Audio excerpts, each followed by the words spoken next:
What if I told you that right now, this very moment, you could decide to be confident? No more hesitation, no more fear, no more hiding behind the excuse of, I'm just not that type of person. Sounds unrealistic? That's because you've been lied to. See, most people think confidence is something magical, something you're either lucky enough to have or doomed to live without. But that's not true. Confidence is a decision, a muscle you build, a skill you sharpen. And just like going to the gym, the only way to grow it is to start using it. Think about the most confident people you know. Were they born that way? Or did they learn, step by step, to stop fearing judgment, to stop hesitating, to start trusting themselves? Now, let's talk about you. Maybe you've spent your whole life overthinking, second-guessing yourself and playing it safe. Maybe you hold back because you're afraid of failure, rejection, or what other people will think. But let me tell you something. Confidence isn't about being fearless. It's about taking action despite fear.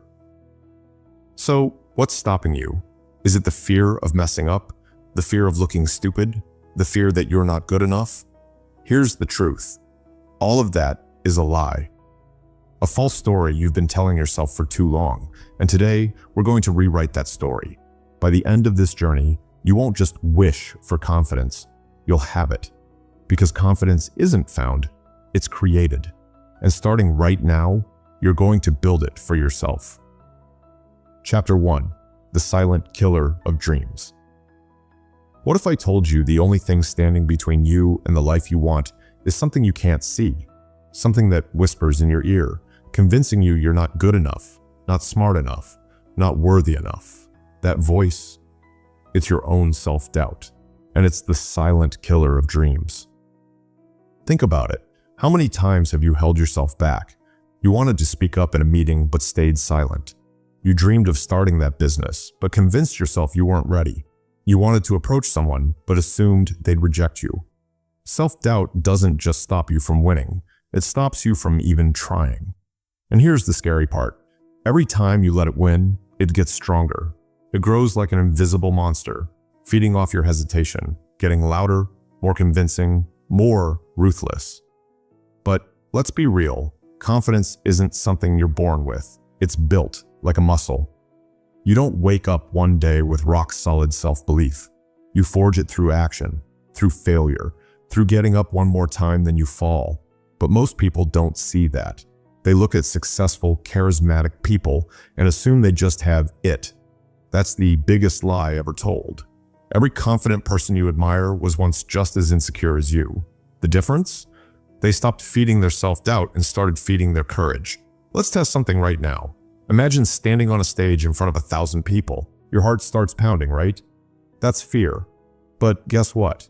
That same adrenaline rush could also mean excitement. The difference is what you tell yourself about it. Fear and excitement feel the same in your body. The only difference? One makes you shrink. The other makes you rise. And here's the best part. This shift isn't something you need years of therapy for. It's something you can start doing right now. The next time you feel nervous, don't say, I'm scared. Say, I'm excited. Watch what happens. This isn't just theory. It's backed by science. Athletes, performers, even CEOs use this trick. They don't eliminate fear, they rewire it. Now, you might be thinking, okay, but what if I try and fail? Let's flip that question. What if you never try at all? What if 5 years from now, you're in the exact same place, with the same regrets, the same what-ifs haunting you? If that doesn't scare you more than failure, you're not thinking big enough. And this is just the beginning. Because in the next chapter, we're going to shatter the biggest lie about confidence that's been holding you back. Chapter 2. The Confidence Myth. Have you ever looked at someone and thought, wow, they have so much confidence. I wish I was like that? Maybe you assumed they were just born that way, like they popped out of the womb already knowing how to command a room. But let's be real. Do you think a baby is born thinking, I am an alpha male, I am a boss? Of course not. Confidence isn't genetic. It's not something you have or don't have. It's something you build. But here's where most people go wrong. They think confidence comes before action. They believe they need to feel ready before they do something big. That's the myth. The truth? Confidence comes after action. It's the reward, not the prerequisite. You don't wait to feel confident before you take a risk. You take the risk first, and confidence follows. Think about it. Remember the first time you rode a bike? You weren't confident, you were terrified, but you got on anyway. And yeah, maybe you crashed, maybe you scraped your knee. But after enough tries, you didn't just believe you could ride a bike. You knew you could. Confidence is just that. Proof to yourself that you can handle whatever comes next. But here's where it gets tricky. Most people never give themselves that proof. They wait. They say, I'll speak up when I feel confident. I'll start my business when I feel ready. I'll put myself out there when I have more experience. But that day never comes, because confidence isn't a switch that magically flips. It's built through repetition, through failure, through doing the thing before you feel ready. And let's be honest, what's the worst that could happen? You embarrass yourself? Newsflash, nobody cares. Ever had an awkward moment and felt like the whole world was watching? Guess what? They weren't. Everyone's too busy worrying about themselves. If you knew how little people actually think about you, you'd stop holding back immediately. So here's the deal. You don't need to feel confident. You need to act confident. Confidence is a byproduct of courage, and courage isn't the absence of fear, it's taking action despite fear. So what's one thing you've been waiting to feel ready for? Do it right now, before your brain tries to talk you out of it. And in the next chapter, we're going to talk about the biggest confidence destroyer, the one thing that secretly keeps you stuck in self-doubt without you even realizing it. Chapter 3, the confidence killer. You want to know the real reason most people struggle with confidence? It's not because they're not good enough. It's not because they don't have the skills. It's because they're addicted to seeking approval. Let's be honest.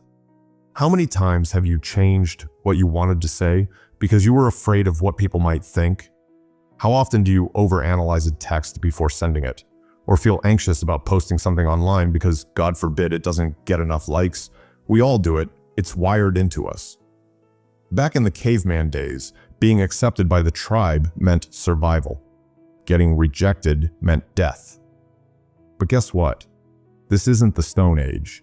Nobody's going to leave you to die because you made a typo in a text. But here's where it gets dangerous. When your confidence is based on external validation, you're trapped. Because no matter how much approval you get, it's never enough. You'll always need more, and the second you don't get it, you crumble. That's why some of the most successful people are also the most insecure. They look confident, but inside, they're constantly chasing the next hit of validation. The only way out?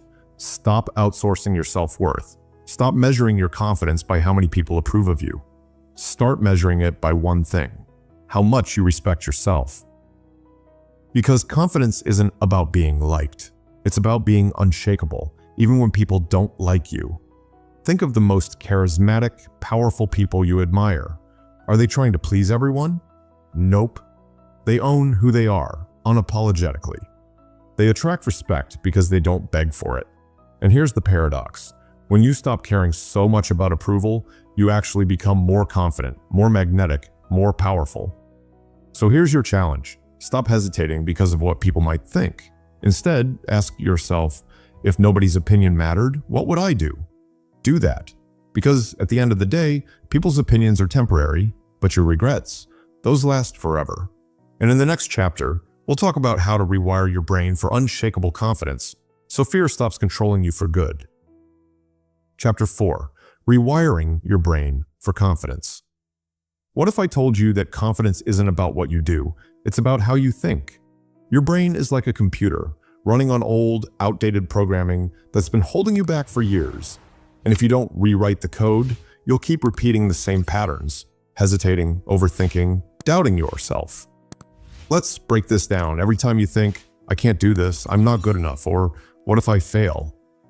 You're strengthening neural pathways in your brain that make those thoughts automatic. It's like carving a trail in the woods. The more you walk it, the deeper it gets. And before you know it, that path becomes the only one your brain knows. But here's the good news. Just like you can form bad habits, you can also form new confidence-boosting ones. Let's do a little experiment. Think of something you've always wanted to do, but never had the confidence to try.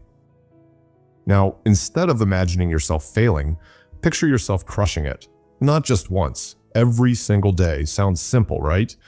But this is exactly how elite athletes train their minds. They visualize success so intensely, that when the real moment comes, their brain treats it like muscle memory. Now, let's talk about the words you use. Most people sabotage their confidence without even realizing it. Ever said, "I'm just bad at this," "I'm too shy," or "I always mess up"? These aren't just words, they're commands to your subconscious. Your brain listens to what you say about yourself. So if you keep reinforcing negativity, guess what? Your brain makes it true. The fix? Start saying, "I'm getting better at this. I'm working on it. I handle challenges." Even if you don't believe it yet, say it anyway, because over time, your brain will catch up. Here's the real secret. Confidence isn't about removing fear. It's about overriding it.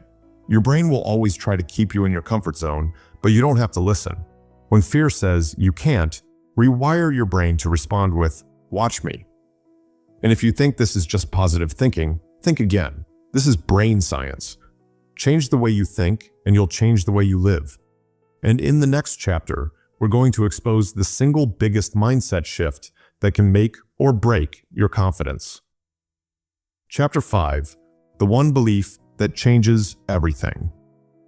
If you had to choose between two beliefs, "I can change" or "I'm stuck the way I am," which one do you think leads to confidence? It's obvious, right? But most people live as if their abilities, personality, and intelligence are set in stone. That's the biggest confidence killer of all. There's a psychological concept called the fixed mindset versus growth mindset, and it's the difference between success and staying stuck. If you have a fixed mindset, you believe you're either good at something or you're not. If you fail, it means you weren't meant for it. If you struggle, you think you lack talent. But if you have a growth mindset, failure doesn't mean "I'm not good enough." It means "I'm not good enough yet." Struggle isn't proof of your limits. It's proof of your potential. Think about this. Every expert was once a beginner. Every confident person was once insecure. The only difference? They kept going. They treated failure as feedback. They saw setbacks as stepping stones. And because of that, they became unstoppable. But here's where it gets real. If you don't adopt this mindset, you will stay stuck. Every time you fail, you'll take it personally. Every challenge will feel like a sign to quit. And worst of all, you'll never take risks. Because what if you find out you're not good enough? That's why confidence isn't about being naturally talented. It's about believing you can grow. That belief alone changes everything. And in the next chapter, we're going to dive into the single biggest daily habit that will make confidence a permanent part of who you are. Chapter 6, the confidence boosting habit. Let's be honest. Most confidence hacks are useless if you don't actually put them into practice. So here's a question. What's one thing you could do every day that would make you unshakably confident over time? No, it's not affirmations in the mirror. It's not faking it till you make it. It's keeping the promises you make to yourself. Think about this. Every time you say you'll do something and don't, you lose trust in yourself. You say you'll wake up early, but you hit snooze. You promise to go to the gym, but you skip it. You swear you'll speak up, but you stay silent. It's not just about discipline, it's about identity. When you break your own promises, your brain registers it as proof that you can't count on yourself. And when you don't trust yourself, how can you be confident? Now, flip it. What happens when you actually follow through? Even on the small things, you start to believe in yourself. You start proving over and over that you're reliable, strong, capable. And over time, confidence stops being something you try to have. It becomes who you are. Start small. Don't overwhelm yourself. If you say you'll drink a glass of water in the morning, do it. If you say you'll take a 5-minute walk, do it. Every tiny promise kept is a deposit in your confidence bank. And in the next chapter, we're going to talk about how to shut down self-doubt the moment it creeps in, so you never let it hold you back again. Chapter 7, killing self-doubt before it kills your confidence. Have you ever had a moment where you felt ready to take action, only for a tiny voice in your head to whisper, "What if you fail? What if you look stupid? What if you're not good enough?" That's self-doubt talking. And if you don't learn how to shut it down, it will kill your confidence before it even has a chance to grow. Here's the truth. Self-doubt isn't reality. It's a habit. Your brain has been trained over years of conditioning to question your abilities. Maybe someone told you as a kid that you weren't smart enough, strong enough, or talented enough. Maybe you failed once, and your brain decided to protect you from ever trying again. Either way, your mind is just repeating old patterns, but that doesn't make them true. Let's try something. The next time self-doubt creeps in, ask yourself this: where's the proof? If your brain tells you you'll fail, demand evidence. Has it happened before? If so, did you actually learn from it? Did it really destroy you, or did you survive? The more you challenge self-doubt, the weaker it gets. Now, here's a secret. Self-doubt isn't the enemy. It's a signal. It means you're stepping outside your comfort zone, and that's a good thing. Because nothing worth having comes from playing it safe. Every successful person, every confident leader, every risk-taker has battled self-doubt. The difference? They acted anyway. So here's your challenge. When self-doubt whispers, don't fight it. Laugh at it. Treat it like a glitch in the system. And then do the exact thing it tells you not to. Because once you realize self-doubt has no power over you, it never will again. And in the next chapter, we'll talk about why waiting to feel confident is the biggest mistake you're making and what to do instead. Chapter 8. Confidence comes from action, not feeling. Most people think confidence is something you have before you take action. That's why they wait, waiting until they feel ready, waiting until fear disappears, waiting until they're sure they won't fail. But let's be honest, how long have you been waiting? Confidence doesn't come first. Action does. You don't feel confident and then take action. You take action, and that's what makes you feel confident. Think of it like this. The first time you rode a bike, you were probably terrified. But did you wait until you felt ready? No. You got on, wobbled, maybe even fell, and then, little by little, you got better. Confidence came after the action, not before. It's the same with everything in life: public speaking, starting a business, going to the gym. Your first attempts will feel awkward. You'll doubt yourself. But the only way to stop feeling like an imposter is to keep showing up until you prove to yourself that you belong. So here's the secret. Stop waiting. Stop waiting for the right mood, the right mindset, the right moment. Do it scared, do it unprepared, do it imperfectly. Because confidence isn't something you sit around and wait for. It's something you build by taking action over and over again. And in the next chapter, we're going to expose the biggest confidence killer that's keeping you stuck and how to break free from it for good. Chapter 9, Stop Comparing, Start Winning. Picture this. You're scrolling through social media and you see someone who seems to have it all: confidence, success, a perfect life. And instantly, you feel small, like you'll never measure up. Sound familiar? Comparison is the fastest way to destroy your confidence. Why? Because it forces you to focus on what you don't have instead of what you do. And worst of all, it's based on a lie. You're comparing your behind the scenes to someone else's highlight reel. You see their victories, not their struggles, their wins, not their failures. And in doing so, you set an impossible standard that makes you feel like you'll never be enough. But let's flip the script. Instead of comparing yourself to others, compare yourself to who you were yesterday. That's the only competition that matters. Are you stronger than you were last month? Smarter than last year? More confident than last week? If the answer is yes, even by just 1%, you're winning. Now, here's a challenge. The next time you catch yourself comparing, stop and ask, what can I learn from this person instead? Instead of seeing someone as competition, see them as proof of what's possible. Because confidence doesn't come from being better than others. It comes from being better than you used to be. And in the next chapter, we're going to talk about the power of body language and how simple physical changes can make you feel instantly more confident. Chapter 10. Your body speaks louder than your words. Imagine walking into a room, shoulders hunched, eyes down, arms crossed. What do people assume? That you're insecure. Now picture the opposite. Head high, shoulders back, relaxed stance. Suddenly, you look confident, even if you don't feel that way inside. Here's the mind-blowing part. Your brain believes your body. Studies show that your posture, facial expressions, and even the way you breathe can literally trick your brain into feeling more confident. It's not just a psychological trick, it's biology. Think about this. When you're nervous, what happens? Your heart races, your palms sweat, you shrink into yourself. But when you feel powerful, your body expands. You stand taller, take up space, breathe deeply. This is called embodied cognition, which means your body and mind are in constant communication. If you physically act confident, your brain follows. Try this right now. Sit or stand up straight. Take a slow, deep breath and smile, even if you don't feel like it. Your brain will automatically release feel-good chemicals, and suddenly you feel different, more powerful, more in control. Another trick, power poses. Ever seen a superhero pose? Feet apart, hands on hips, chin slightly lifted? Studies show that holding a high-power pose for just 2 minutes increases testosterone, which boosts confidence, and lowers cortisol, which reduces stress. That means before a big meeting, presentation, or any moment where confidence is key, step aside and strike a power pose.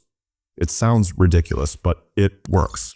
And here's something most people don't realize. Eye contact is confidence in action.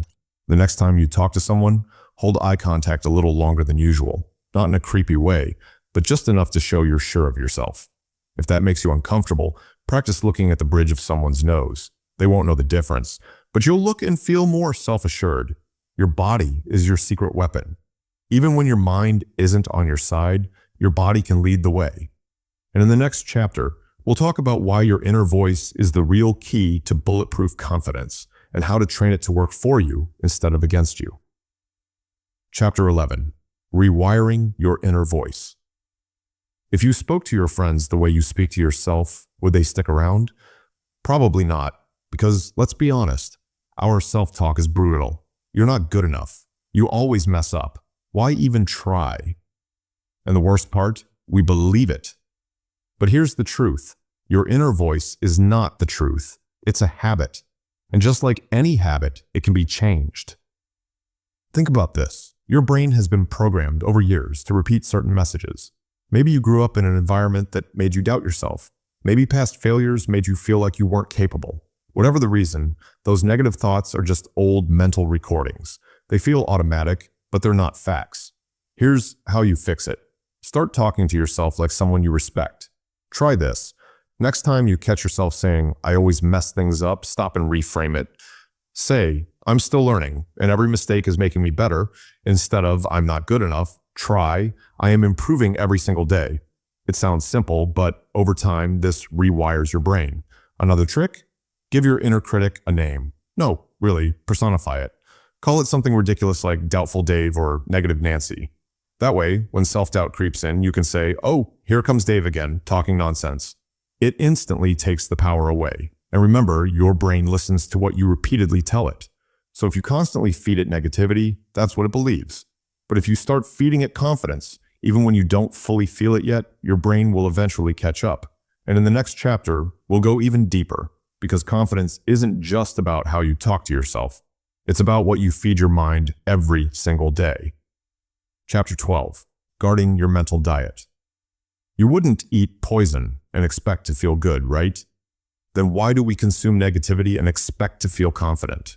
Every day, your brain is absorbing everything around you: social media, news, conversations, entertainment. And most of it, garbage. The world constantly feeds you reasons to doubt yourself. You see perfect lives online and assume you're failing. You hear negative news and feel powerless. You spend time around people who drain your energy. And then you wonder why confidence feels impossible. Here's the truth. Your confidence is only as strong as the information you feed it. If you constantly consume negativity, fear, and doubt, that's what your mind will produce. But if you start feeding it inspiration, knowledge, and empowerment, confidence becomes inevitable. Start here.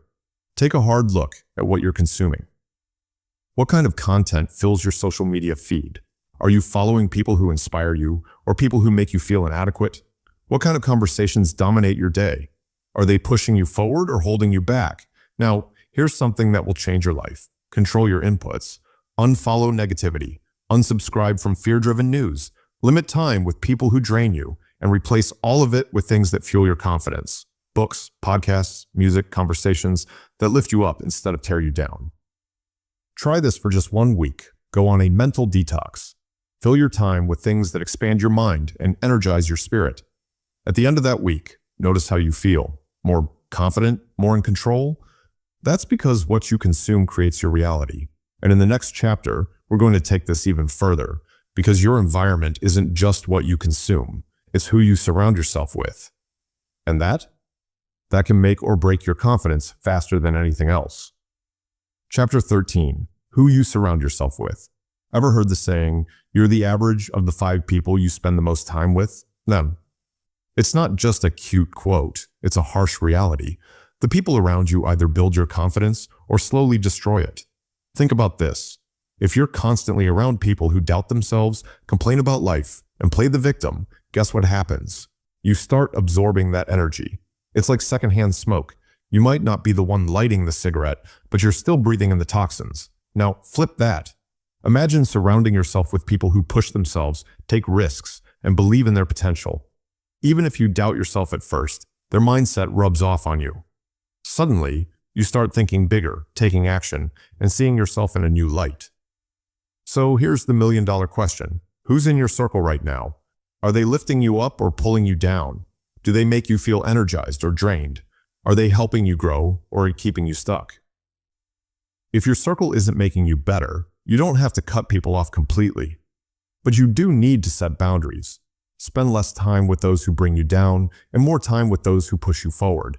And if you don't have the right people in your life yet, find them. Read books by great minds. Listen to podcasts from inspiring people. Join communities that align with your goals. You don't have to wait for the perfect circle. You can create it. Because here's the truth. Confidence is contagious.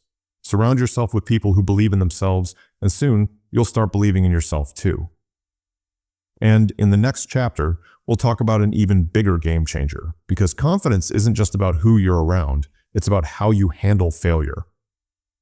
Chapter 14. The fear of failure. What if you stopped seeing failure as something to avoid and started seeing it as your biggest advantage? Because here's the thing. Every confident person you admire has failed more times than you can imagine. The difference? They didn't let failure define them. Think about it. When a baby learns to walk, they fall a lot. But they don't just sit there after falling and say, well, I guess walking isn't for me. They get back up, they try again, and eventually they succeed. But somewhere along the way, we lose that mindset. We start believing that failing means we're not good enough. That belief? It's a lie. Failure isn't proof that you can't do something. It's proof that you're in the process of learning. Every setback, every rejection, every mistake, it's all making you stronger, smarter, and more capable. And here's something most people don't realize. Confidence doesn't come from never failing. It comes from knowing you can handle failure. The most successful, confident people aren't fearless. They just refuse to let fear stop them. They fail, learn, adjust, and keep going. That's the secret. So the next time you fail, don't ask, why did this happen to me? Instead, ask, what can I learn from this?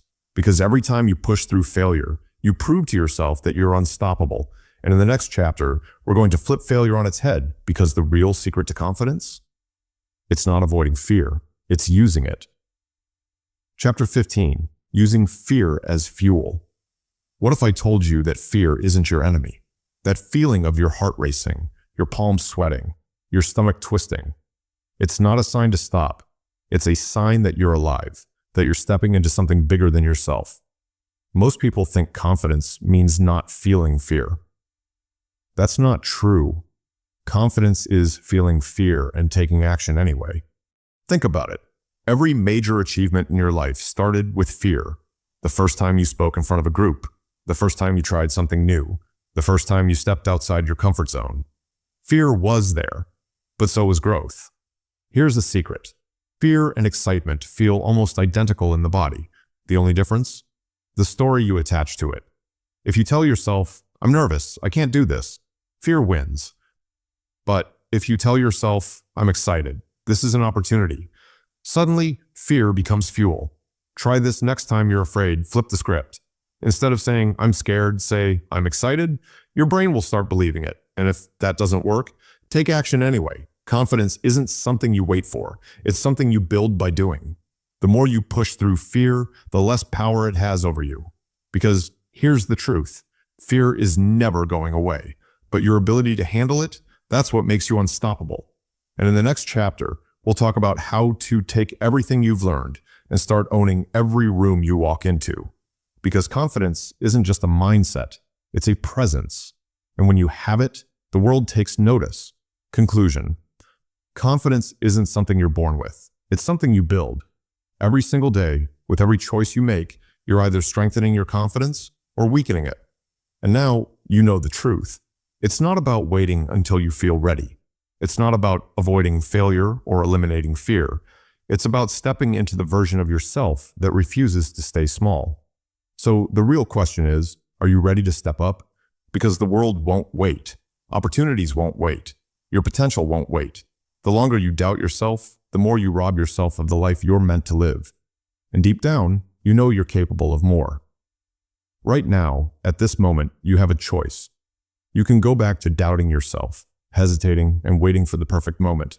Or you can decide right here, right now, that you're done playing small, that you're done letting fear win, that you're stepping into the confident, powerful person you were always meant to be. So what's it going to be? If you're ready to own your confidence, unlock your potential, and start living at your highest level, then don't stop here. Keep pushing, keep learning. And if you need more, make sure to check out our other videos on mindset, success, and personal growth, because this is just the beginning. Hit that next video, and let's keep building the best version of you.